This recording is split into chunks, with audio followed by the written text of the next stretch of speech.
शेरबहादुर देउवाजीलाई म भन्छु ल त सम्पत्ति दान गर्नुस् त। आच्छा प्रचण्डलाई भन्छु म गर्नुस् त। शेर्पा पहिरनको पनि धनी भए म लगाइयो नि त। यस्तो हुनु त बेग्लै कुरा हो। शेर्पा टोपी लगाएको छु। यो गठबन्धन सठबन्धन बहुमत ल्याउन गर्न होइन, एमालेलाई बहुमतबाट रोक्नका लागि। हामी अमेरिकामा जान्छौँ, जातको कुरा गर्यो भने हेपेको जस्तो हुन्छ, डिस्क्रिमिनेसन भन्छ त्यहाँ। शेर्पा हुन्, लेप्चा हुन्, भोटे हुन्, अथवा बिष्ट हुन्, अथवा गुरुङ हुन्, अथवा मगर हुन्, अथवा अरू हुन्, यही कुरासँग आत्तिएका छन् केही प्रतिक्रियावादी शक्तिहरू। 5 दलीय गठबन्धन, 5 दलीयले नपुगेर अझ गठबन्धन विस्तारका लागि कुदिराखेका छन्। कहिले 8 दलीय गठबन्धन बनाउने, कहिले के बनाउने भनेर कुदिराखेका छन्।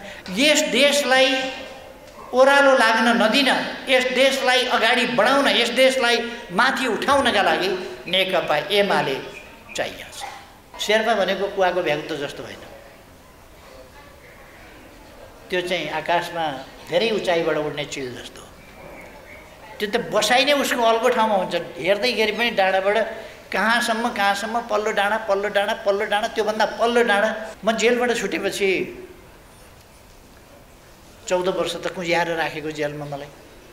अनि मलाई गोसाइँकुण्डसम्म त पुगेर आउनु पर्यो भन्ने लाग्यो। गोसाइँकुण्ड गएँ, तर अहिलेको गठबन्धनवालाहरू प्रतिस्पर्धा गर्न आँट गरिराखेका छैन, उनीहरू शत्रुता गर्न खोजिराखेका छन्। मारामार किन गर्ने, भोट खसाउन ढुङ्गा हानाहान किन गर्ने, खुकुरीले काटाकाट किन गर्ने। हेर्दा हेर्दै काङ्ग्रेस के भइसक्यो भने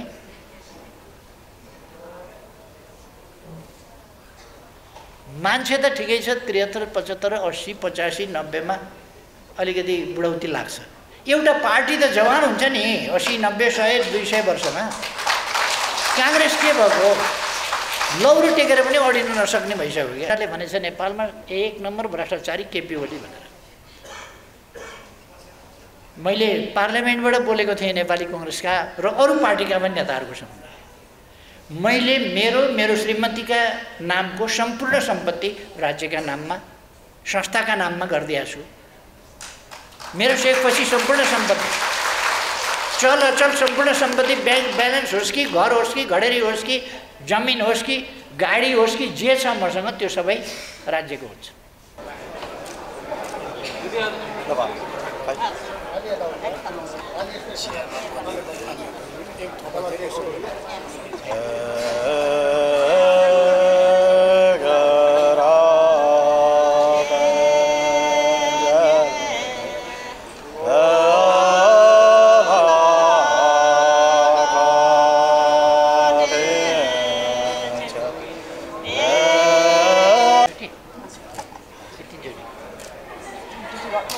र सञ्चार माध्यमहरूबाट यस कार्यक्रमसँग आबद्ध हुनुभएका सम्पूर्ण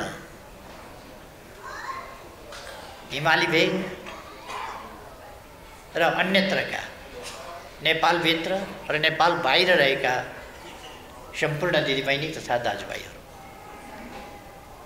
सबभन्दा पहिले त म लोकतान्त्रिक शेर्पा सङ्घको दोस्रो राष्ट्रिय महाधिवेशन जुन भव्यताका साथ तपाईहरुले सुरु गर्नुभएको छ, यो त्यत्तिकै उपलब्धिहरू साथ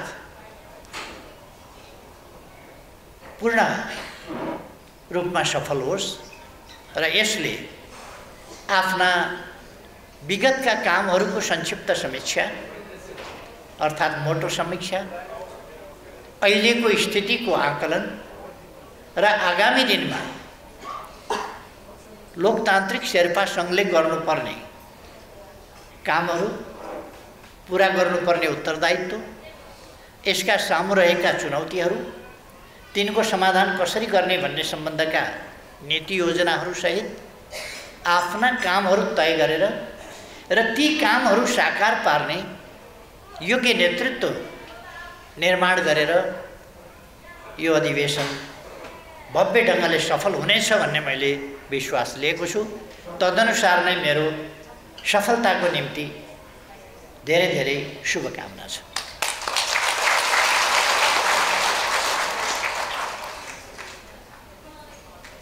आज देश जागेको छ,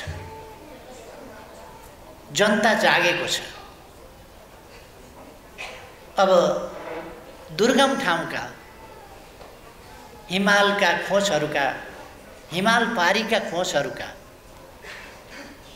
हिजो पछाडि परेका बुझ्दैनन् भनेका जनता पनि आज बुझ्ने भएका छन्, जागरुक भएका छन्, उठेका छन् र आफ्नो भविष्य आफै फैसला गर्ने अठोटका साथ अगाडि बढेका छन्। तराई मधेसलाई झुक्क्याउन खोजियो,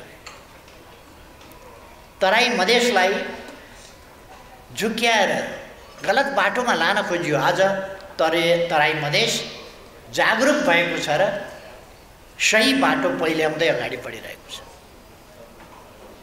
हिमाली भेगलाई, पहाडी भेगलाई, पूर्वलाई, पश्चिमलाई, जनजातिहरूलाई, आदिवासीलाई, शेर्पा हुन्, लेप्चा हुन्, भोटे हुन्, अथवा बिष्ट हुन्, अथवा गुरुङ हुन्, अथवा मगर हुन्, अथवा अरू हुन्, तामाङ हुन् कि जोसुकै हुन्, सबैलाई भड्काउन खोजियो, बेथोल्न खोजियो, गलत सूचना सम्प्रेषण गर्न खोजियो, सही सूचनाबाट वञ्चित गर्न खोजियो र कहिलेकाहीँ उनीहरूको भावनासँग खेल्ने दुष्प्रयास भयो, जनता अल्मल्याउने कोसिस भयो। आज नेपाली जनता के हिमाल, के पहाड, के तराई, के पूर्व, के पश्चिम,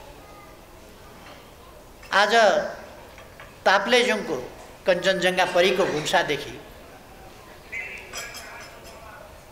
लिमी भ्यालीदेखि लिम्पियाधुरा, लिपुलेख र कालापानीसम्म दुर्गम भनिएका सबै ठाउँहरू जागेका छन्। यसै कारण त यो जनता जागेको कुरालाई, यस भेललाई कसरी रोक्ने भने समस्या परेको छ। एमाले जनताका इच्छाहरू, जनताका आवश्यकताहरूलाई बुझेर तिनीहरूलाई पुरा गर्ने, देशबाट गरिबी हटाउने, असमानता हटाउने, भेदभाव हटाउने, सामाजिक न्याय र सहितको समृद्धि, संविधान र कानुन बमोजिम सुशासन, शान्ति सुव्यवस्था, भ्रष्टाचार नियन्त्रण र निर्मूलन गर्दै सुशासनको बाटोमा देशलाई अगाडि लाने, देशका उपलब्धिहरू सम्पूर्ण नेपाली जनताका हुने, यस परिपाटीका साथ नेकपा एमाले अगाडि बढेको छ, जनतालाई साथमा लिएर अगाडि बढेको छ। आज नेपाल, नेपाली जनता नेकपा एमालेका वरिपरि गोलबन्द हुँदैछ र समृद्ध नेपाल, सुखी नेपाली बनाउने नेपालको राष्ट्रिय आकांक्षा सफल पार्न एकजुट भएर अगाडि बढिरहेको छ। यही कुरासँग आत्तिएका छन् केही प्रतिक्रियावादी शक्तिहरू। यस कुरासँग आत्तिएर 5 दलीय गठबन्धन, 5 दलीयले नपुगेर अझ गठबन्धन विस्तारका लागि कुदिराखेका छन्। कहिले 8 दलीय गठबन्धन बनाउने, कहिले के बनाउने भनेर कुदिराखेका छन्। यो गठबन्धन किन बनाउनु पर्यो? यति साह्रो गठबन्धन किन बनाउनु पर्यो? आफ्नो आफ्नो चुनाव लडेर अनि सरकार को मिलेर बनाउने। तर उहाँहरूलाई के छ भने सरकार को मिलेर बनाउने त हुन्थ्यो, एमालेले बहुमत ल्याइहाल्छ अनि अरूले के मिलेर बनाउने र। त्यसकारण एमालेलाई बहुमतबाट रोक्नका लागि अहिले सबै प्रयास यो गठबन्धन सठबन्धन बहुमत ल्याउन गर्न होइन, एमालेलाई बहुमतबाट रोक्नका लागि, बहुमत ल्याउनबाट रोक्नका लागि यो सबै भइरहेको छ। तर म जहाँ जान्छु, जहाँ पुग्छु, जुन भेगका जनतासँग भेट्छु, अन्तर्क्रिया गर्छु, कुराकानी गर्छु, संवाद गर्छु, त्यहाँ म देख्छु जनता समृद्ध नेपाल, सुखी नेपाली बनाउनका निम्ति कृत सङ्कल्पित छ। जनता दृढ अठोटका साथ अगाडि बढेको छ र यो काम नेकपा एमालेको अगुवाईमा मात्रै हुन सक्छ। एमालेको नीति र सङ्गठनमा आबद्ध भएर मात्रै यी काम हुन सक्दछन् भनेर जनताले बुझेको छ। लोकतान्त्रिक शेर्पा सङ्घले पनि यही बुझेको छ। यही उद्देश्य प्राप्तिका लागि अहिले हाम्रा कलाकार भर्खर एउटा सानो बहिनी नाचेर जानुभयो। यही भावका साथ देशको मुहार फेर्नका लागि, समृद्ध नेपाल, सुखी नेपाली बनाउनका लागि नेकपा एमालेलाई जिताउनु छ, सूर्य चिन्हमा छाप लगाउनु छ भनेर उहाँ जानु। आज कलाकारहरूको भावना, साहित्यकारहरूको भावना अथवा मजदुरहरूको भावना, किसानहरूको भावना, व्यापारीहरूको भावना, वास्तविक उद्यमी व्यवसायीहरूको भावना, शिक्षकहरूको भावना, प्राध्यापकहरूको भावना, मजदुर किसान लगायतका अरू कर्मचारीहरूको भावना, सेना प्रहरीको भावना, सबैको भावना एउटै छ। सबैको भावना एउटै छ। नेकपा एमाले विजयी हुनुपर्नेछ। यो बिल्कुलै सही र सत्य कुरा हो। नेकपा एमाले विजयी हुनुपर्नेछ। एमाले विजयी हुनका लागि एमाले विजयी हुनुपर्ने होइन। यस देशलाई ओह्रालो लाग्न नदिन, यस देशलाई अगाडि बढाउन, यस देशलाई माथि उठाउनका लागि नेकपा एमाले चाहिन्छ। नेकपा एमालेको सरकार, नेकपा एमालेलाई सरकारमा पुगेर कुनै गजक्क पर्नका लागि होइन। दसैँमा केटाकेटी दसैँ आयो भनेर नाचे जस्तो, लोसारका बेला लोसार आयो भनेर नाचे जस्तो खुसी भएर नाच्नका लागि होइन, देश बनाउनका लागि नेकपा एमालेको सरकार चाहिएको छ। नेपाल एउटा विविधतायुक्त समाज हो। यहाँ विभिन्न जातिहरू छन्, विभिन्न भाषाहरू छन्,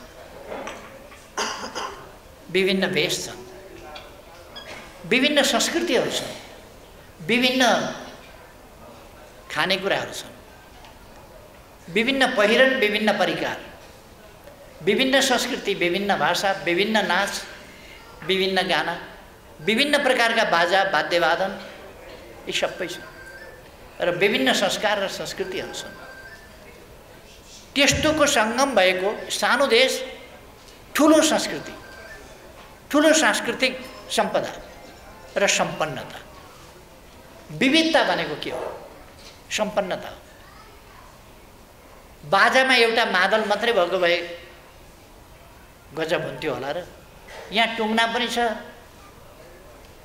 यहाँ डम्फु पनि छ, यहाँ च्याब्रुङ पनि बजाइन्छ, यहाँ ढोलक पनि छ, ढोल पनि छ, ड्रम पनि छ, दमा पनि छ, ट्याम्को पनि छ, नगरा पनि छ, अनेक प्रकारका बाजाहरू छन्।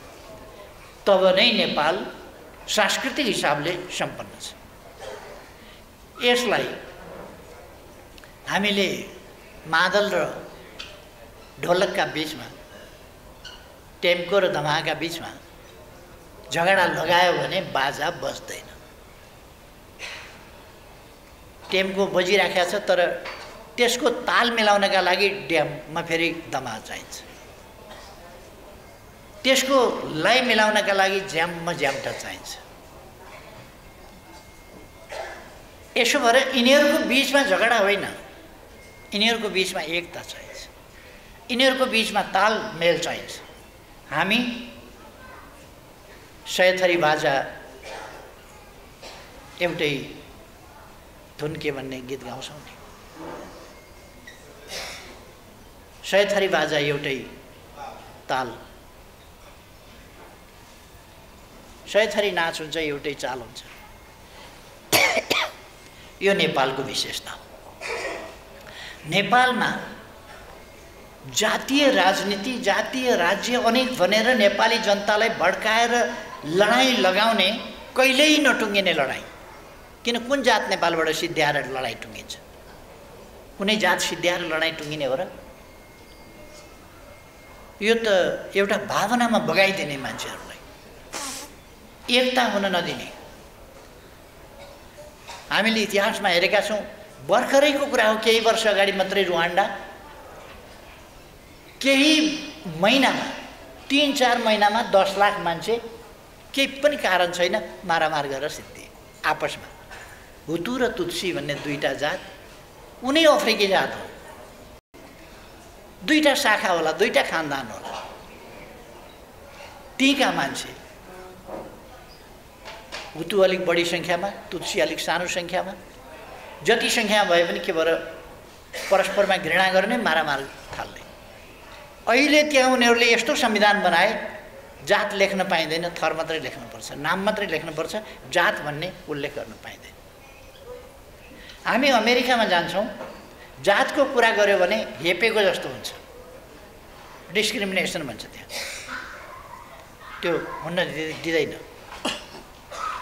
एउटा अन्तर्राष्ट्रिय क्रिकेटमा एउटा खेलाडीलाई, भारतीय खेलाडीलाई दण्डित गरेको पछि उसले क्षमा याचना गरेर त्यसलाई टुङ्ग्याएको हामीलाई याद होला। अलिकति जात जनिने गरी गाली गर्यो उसले, जात जनिने गरी गाली गर्दाखेरि दण्डित हुनु पर्यो। जातलाई गाली गर्न पाइँदैन। सबै जात सम्मान योग्य छन्, सबै जात महान छन्। त्यसमा पनि मैले भनिरहनु पर्दैन, शेर्पा असाधारण जाति हो एउटा, जो संसारको सबभन्दा उचाइमा बस्छ, सबभन्दा अल्गो ठाउँमा बस्छ, जो सबभन्दा टाढा देख्छ। शेर्पा भनेको कुवाको भ्यागुतो जस्तो होइन, त्यो चाहिँ आकाशमा धेरै उचाइबाट उड्ने चिल जस्तो हो। त्यो त बसाइ नै उसको अल्गो ठाउँमा हुन्छ, हेर्दैखेरि पनि डाँडाबाट कहाँसम्म पल्लो डाँडा पल्लो डाँडा पल्लो डाँडा, त्योभन्दा पल्लो डाँडासम्म देख्ने ठाउँमा बस्छ, अलिक परतिर मात्रै देखिने ठाउँमा होइन। शेर्पाको बसाइ नै टाढा टाढा देख्ने गरी बसिया हुन्छ। त्यो त्यस्तो जात हो जसले टाढा टाढा देख्न सक्छ। अलिक अध्ययन हुँदैछ अहिले शेर्पाहरूको फोक्सो कस्तो छ। अहिले ब्लड टेस्ट हुँदैछ, शेर्पा फोक्सोको परीक्षण हुँदैछ कि यो कसरी बिना अक्सिजन त्यति माथि माथि कसरी हिँड्छ। म जेलबाट छुटेपछि 14 वर्ष त कुँज्याएर राखेको जेलमा मलाई, अनि मलाई गोसाइँकुण्डसम्म त पुगेर आउनु पर्यो भन्ने लाग्यो। गोसाइँकुण्ड गएँ, अनि के पाती भन्छ या रसुवाको नि, धुन्चेबाट माथि गएपछि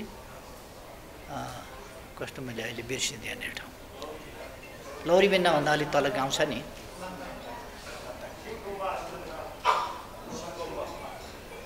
एउटा ठाउँ छ जे होस् त्यहाँ गाउँ छ क्या राम्रै, त्यो गाउँमा बास बसेँ। अनि हिँड्दै गएँ लौरीबिनाभन्दा अलिक माथितिर पुगेँ।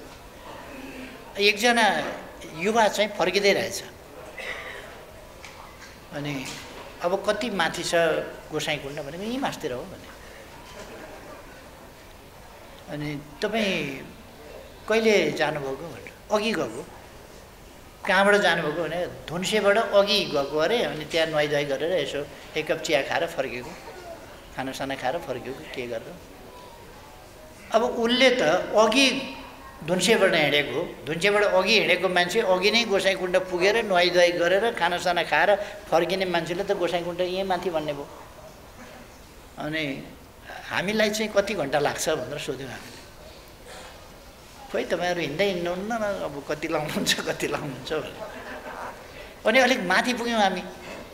अलिक माथि पुगेपछि तलबाट त्यो लौरीबिनाभन्दा तलबाट ड्याङ ड्याङ ड्याङ ड्याङ ढ्याङ्ग्रो बजाउँदै गीत गाउँदै एउटा एक लस्कर मान्छेहरू, महिलाहरू, पुरुषहरू, एक लस्कर, अलिक बच्चा बच्चीहरू समेत आए। यसो हेरेको दौडिराखेका छन् तिनीहरू, हामी हिँड्न सकिराखेका छैनौँ, उनीहरू त दौडिराखेका छन् उकालो। अलिक माथि पुग्यौँ हामी, थोरै मासतिर पुग्दा उनीहरूले हामीलाई भेटिसके। अनि हामीले अलिकति बाटो छोड्यौँ, उनीहरू ड्याङ्ग्रो बजाउँदै नाच्दै गाउँदै दौडिँदै नाच्दै अगाडि बजे गीत गाउँदै। उनीहरूलाई त उकालो जस्तो पनि छैन, केही पनि छैन। अनि हामी छक्क पऱ्यौँ कि यो यस ठाउँमा बस्नु, यस ठाउँको फोक्स हो, यो अल्टिट्युड एक्लाइमेटेड हुने यो कुरा चाहिँ सजिलो यहाँका मान्छेलाई हुने। हामीलाई त उनीहरू त त्यहाँ सधैँ त्यहाँको वातावरण, त्यहाँको अल्टिट्युड, त्यो कुरासँग सधैँ एक्लामेटाइज छन् उनीहरू, तर हामी चाहिँ लाई गाह्रो हुन्छ। शेर्पा त्यस्तो जाति हो। सबभन्दा पहिले सगरमाथाको टुप्पामा शेर्पाले छोड्यो। शेर्पा नपुगिकन अहिलेसम्म शेर्पा नपुगिकन अरू पुग्न सकेकै छैन। शेर्पा हुन्छ नै, हुनैपर्छ। जे होस्, यो उचाइसँग कष्ट सहन सक्ने, उकालो हिँड्न सक्ने, उकालोमा पनि उकालोको जिन्दगी, पहाडको जिन्दगी भने त कष्टको जिन्दगी हो नि। उकालो हिँडेर मात्रै हुँदैन, भारी लिएर हिँड्नुपर्छ, भारी बोकेर हिँड्न सक्नुपर्छ। त्यो गर्न सक्ने थोरै जातिहरूमध्ये जे होस्, आज त्यो जाति बहादुर जाति हो, तर झगडा गर्न बहादुर होइन। यो काम गर्न, असम्भव भएका चिजहरूलाई सम्भव बनाउन बहादुर शेर्पा जाति।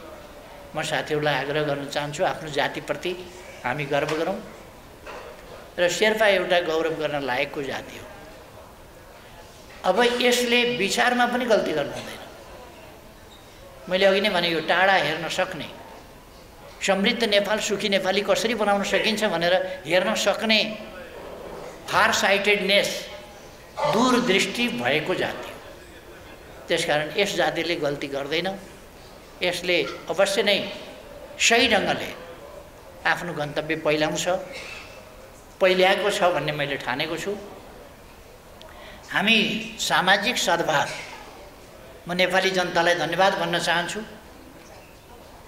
नेपाली जनताले सामाजिक विद्वेष भड्काउन खोज्ने, घृणाको खेती गर्न खोज्ने, समाजमा द्वन्द्व मचाउन खोज्ने, सामाजिक सद्भाव बिथोल्न खोज्ने, सामाजिक दुर्भावबाट द्वन्द्व सृजना गर्न खोज्ने, आफ्नो द्वन्द्वका घटिया उद्देश्यहरू, खराब उद्देश्यहरूका लागि अनि विभिन्न प्रकारका सांप्रदायिक हत्कण्डाहरू प्रयोग गर्ने, नाराहरू लगाउने, यस प्रकारका क्रियाकलापहरूबाट नेपाललाई, नेपाली जनताले जोगाएका छन्। यो जोगाउने कुरामा नेकपा एमाले अगुवाई गरेको छ, नेतृत्व गरेको छ। म नेपाली जनतालाई धन्यवाद भन्न चाहन्छु कि नेपाललाई एकताबद्ध राखेर अब अगाडि बढ्न सफल भएको। अघि मैले सुने साथीहरूले बोल्दाखेरि भन्नुभयो कि हामीलाई सामाजिक न्याय र समानता सहितको समृद्धि चाहिएको छ। एमालेको उद्देश्य नै त्यही हो।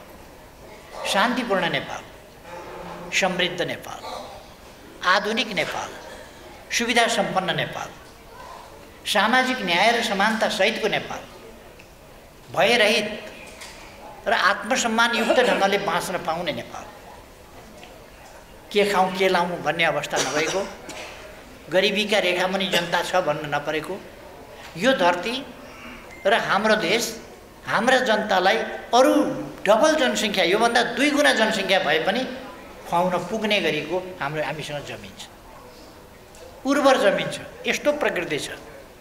त्यस कारण हामीले चिन्ता गर्नुपर्ने स्थिति होइन, व्यवस्थापन राम्रो गर्नुपर्ने स्थिति हो। राजनीतिक व्यवस्थापन, आर्थिक व्यवस्थापन, सामाजिक व्यवस्थापन सही ढङ्गले गर्नुपर्दछ। हाम्रो गौरवपूर्ण इतिहास, सम्भावनायुक्त वर्तमान र सुन्दर भविष्यलाई हामीले चिनेर अगाडि बढ्नुपर्दछ। यस कुरामा साथीहरू त्यसै गरी अगाडि बढिरहनु भएको पाउँदा मलाई खुसी लागेको छ। र नेपालका शेर्पा मात्रै होइन, दुर्गमदेखि सुगमसम्म जुनसुकै पेसा व्यवसायमा जहाँसुकै बस्ने, जुनसुकै भाषा बोल्ने जनता हुन् नेपाली जनता। सबैका समस्या समाधान गरिनुपर्दछ। सबैले उचित अवसर पाउनुपर्छ, सबैले उचित हक पनि पाउनुपर्छ, अधिकार पाउनुपर्छ। त्यो अधिकारसम्म पुग्ने हक पनि सबैले पाउनुपर्छ। यस बाटोमा नेकपा एमाले छ। नेकपा एमाले सोच्छ बहुदलीय व्यवस्था, लोकतन्त्रमा प्रतिस्पर्धा हुन्छ, प्रतिस्पर्धीहरू हुन्छन्, तर लोकतन्त्रमा प्रतिस्पर्धा भनेको शत्रुता गर्ने होइन। अस्तिको निर्वाचनमा हामीले देख्यौँ बुथ कब्जा गर्ने, मारामार गर्ने, भोट पाउनका लागि आफ्नै गाउँका दाजुभाइलाई मार्ने, छुरी हान्ने, ढुङ्गा हान्ने, किच्याउने, मारेर फाल्ने यो पनि कुनै राजनीति हुन्छ? भोट पाउनका लागि आफ्नै पल्ला घरको भाइलाई, आफ्नै पल्ला घरको दिदीलाई मारेर अनिखेरि भोट जित्ने, यस्तो पनि राजनीति हुन्छ?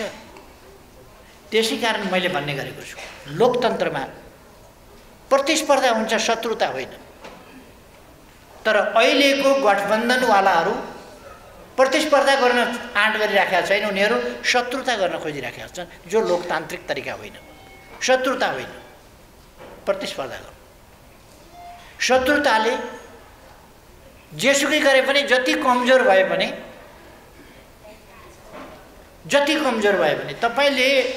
तपाईँ बलियो हुनुहुन्छ, तर तपाईँले कमजोर एउटा सानो मुसो समाउनु भयो भने तपाईँको औँला टोकिदिन्छ। त्यसले टोक्छ नि त, किन तपाईँले उसमाथि खतरा पारेपछि त उसले तपाईँलाई त टोक्छ। अथवा अलिकति कमजोर छ अर्को भनेर पनि हामीले दमन गर्न खोज्यौँ भने के हुन्छ त भन्दा उसले औँला टोके जस्तै गरेर सकेको त नोक्सान गर्छ नि।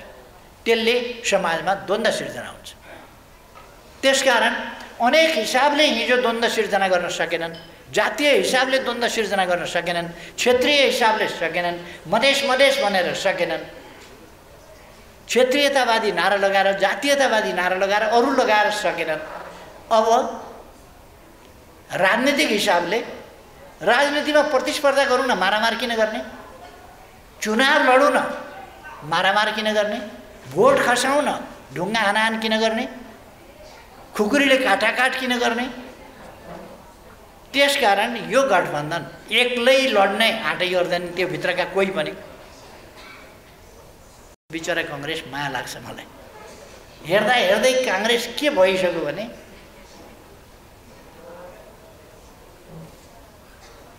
मान्छे त ठिकै छ, 73, 75, 80, 85, 90 मा अलिकति बुढौती लाग्छ। एउटा पार्टी त जवान हुन्छ नि 80, 90, 100, 200 वर्षमा। कांग्रेस के भएको? लौरो टेकेर पनि अडिन नसक्ने भइसक्यो क्या, अडिनै नसक्ने, खुट्टै टेक्न नसक्ने भइसक्यो। अनि प्रचण्ड खोजिया छ, अर्को खोजिया छ, अर्को खोजिया छ, लौ न हातसम्म भनेको छ। यता के भएको कांग्रेस? पार्टी त यति साह्रो त नहुनु पर्ने। र अर्को लोकतन्त्रलाई कांग्रेसले गलत दिशामा, गलत मान्छेहरूको, गलत नियतका मान्छेहरूको सङ्गतमा हो कि आफ्नै नियत हो, गलत दिशामा लान खोजिराखेको छ। मैले भने प्रतिस्पर्धातर्फ होइन, प्रतिस्पर्धा भनेको लोकतन्त्र हो। प्रतिस्पर्धातर्फ होइन, दुश्मनीतर्फ, लडाइँ झगडातर्फ, त्यतापट्टि राजनीतिलाई कांग्रेसले लान खोजिराखेको छ, जो देशका लागि भोलि गएर अत्यन्तै दुर्भाग्यपूर्ण हुन सक्छ। देशमा द्वन्द्वको स्थिति हुन सक्छ। त्यो अवस्थालाई बाह्य शक्तिहरूले आफ्ना निम्ति प्रयोग गर्न सक्छन् र देशको अवस्था अप्ठ्यारोमा पर्न सक्छ, खतरामा पर्न सक्छ। देशको अनेकता, देशभित्रका जनताको दुश्मनी भयो भने, परस्परमा दुश्मनी भयो भने त्यसले विकृत रूप लिन्छ। त्यो विकृत रूपले अर्कोले फाइदा लिन सक्छ। हामीले अरूलाई फाइदा लिएर दिने होइन। स्वस्थ प्रतिस्पर्धा गर्ने, लोकतान्त्रिक अभ्यास गर्ने, नेपाली जनताले विकासको बाटोमा देशलाई लानका लागि विकास कसरी गर्ने भन्ने नीतिमा जाने नेपाली कांग्रेसको दिमागमा अहिले अचम्मै छ। यो टेबलमाथि तपाईँले गहुँको दाना राख्नुभयो भने 10 वर्ष राख्यो भने त्यो फल्दैन, किनभने त्यो टेबलमाथि चाहिँ काँडा फलोस्। कांग्रेसको दिमाग त्यस्तै भएछ। केही पनि तपाईँहरूले कार्यक्रम हेर्नुभयो भने केही पनि आउँदैन, यो गर्ने भन्ने आउँदैन। नेपाली कांग्रेसले बहुदल आएपछि 21 वर्ष सरकारको नेतृत्व गर्यो। 21 वर्ष सरकारले नेतृत्व गर्दा, मैले पार्लियामेन्टमा अस्ति भने 21 वर्ष बहुदल आएपछि नेतृत्व गर्दा सरकारमा कांग्रेसले यो काम गरेँ भनेर एउटा काम देखाइदियोस्, एउटा पनि काम गरेको छैन। गरेको के छ भन्दाखेरि कम्युनिस्टले बुढाबुढी मार्छन् भनेर हल्ला चलाएको छ। श्यामसुन्दर शेर्पा यही हुनुहुन्छ, आङदामी यही हुनुहुन्छ। अनि 60 वर्षभन्दा माथि गोली हान्ने भनेको पार्टीको अध्यक्ष 71 वर्षको म यही छु। यही हल्ला धेरै समय चलाइराख्यो काम। छोराछोरी खोसेर लगिदिन्छन् अरे। आफ्नै छोराछोरी हुर्काउन कत्रो गाह्रो छ मान्छेलाई, सबैका छोराछोरी खोसेर लगेर कहाँ धोपार्ने, कसले खुवाउँछ, तिनलाई सफा कसले गरिदिने हो, एकछिनपछि बिजोग हुँदैन। यस्ता कुरा गरेर बस्यो, विचार छैन। देश कसरी बनाउने हो भन्ने होइन, जनतालाई बाटो कसरी देखाउने भन्ने होइन, अल्मल्याउने कसरी, सही बाटोतिर जान नदिने। पार्टीको काम त सही बाटो देखाउने हो, सही बाटोतिर जाउँ भन्ने हो। कांग्रेसले सही बाटोतिर लाँदैन, गलत बाटोतिर, यता होइन यता यता यता छेक्छ मात्रै, गलत बाटोतिर यता यता यता यता, सही बाटोमा जान दिँदैन। हामीले त्यसकारण देशलाई सही बाटोमा अगाडि बढाउनु पर्दछ र हामीले नेपाली कांग्रेसलाई पनि अरूलाई पनि सही बाटोमा, प्रतिस्पर्धाको बाटोमा नीति निर्माण गर। सही गलत जे सक्छौ त्यो नीति निर्माण गर, नीतिमा प्रतिस्पर्धा गरौँ, विचारमा प्रतिस्पर्धा गरौँ, काममा प्रतिस्पर्धा गरौँ। नेपाली कांग्रेसका नेताहरू लेख्छन्, हिजो बिहान मात्रै मैले एउटा हेरेको थिएँ, एउटाले भनेछ नेपालमा 1 नम्बर भ्रष्टाचारी केपी ओली भनेर। मैले पार्लियामेन्टबाट बोलेको थिएँ नेपाली कांग्रेसका र अरू पार्टीका पनि नेताहरूको सामु। मैले मेरो श्रीमतीका नामको सम्पूर्ण सम्पत्ति राज्यका नाममा, संस्थाका नाममा गरिदिएको छु। मेरो सेपछि सम्पूर्ण सम्पत्ति, चल अचल सम्पूर्ण सम्पत्ति, ब्याङ्क ब्यालेन्स होस् कि घर होस् कि घडेरी होस् कि जमिन होस् कि गाडी होस् कि जे छ मसँग त्यो सबै राज्यको हुन्छ, संस्थाको हुन्छ। त्यो मेरो कसैले अरूले हकवाला भएर पनि कसैले खाँदैन, मैले कसैलाई जम्मा गरिदिनु छैन। अनि त्यसरी मेरो सम्पत्ति, मेरो हक लाग्ने जति सम्पत्ति मैले राज्यलाई दान गरेँ भन्ने अर्को नेता निस्किए हुन्छ नि त। त्यो निस्किने हिम्मत छैन, गर न दान, गर त ल। कुनै पार्टीको कुनै नेता अध्यक्ष शेरबहादुर देउवाजीलाई म भन्छु ल त सम्पत्ति दान गर्नुहोस् त, आछ। प्रचण्डलाई भन्छु म गर्नुहोस् त, माधव कुमार नेपाललाई भन्छु 10 थरी फाइफुटिया कुरा किन गर्ने, सम्पूर्ण सम्पत्ति राज्यलाई ल, सिद्धियो नि त। अनि त्यो गर्न नसक्ने केपी ओली भ्रष्टाचार, सबभन्दा बढी भ्रष्टाचार, आफ्नो सम्पत्ति सबै अर्कालाई दान गरेको छ, जोसँग केही छैन।